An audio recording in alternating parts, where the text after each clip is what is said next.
คือเก่าตั้งแต่เป็นบ่าวเป็นสาวขึ้นไหม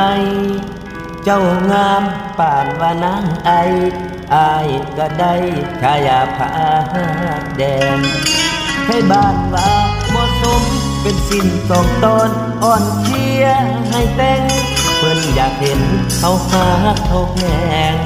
เบิ่งแยงไปฮอดฟังฝันแต่หลายปีผ่านย้อนเงินย้อนงานและวันเวลาเฮ็ดให้ฮักเขาห่างป่า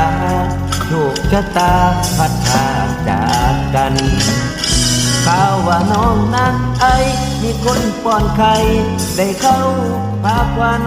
จนมีลูกมีเต้านำกันอ้ายนั้นจำต้องเห็นใจมือบุญบังไฟอ้ายยังจำได้อยู่ริมหนองหานเมื่อครั้งหลายปีก่อนนั้นก็ย้อนตำนานผ้าแดงนางไอด้วยสัญญาหักก็ให้หล่นขึ้นหนองหานใหญ่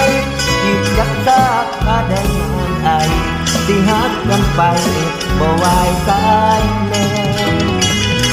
คือทอดคือเก่าแม่ฮักสองเฮาที่สุดทางฝันใจอ้ายก็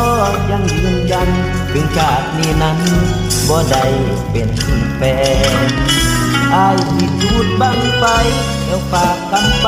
บอกพญาแทนว่าพระแดงยังมันยังแจ่มรอต่อสายแนนนางไอพออ้าย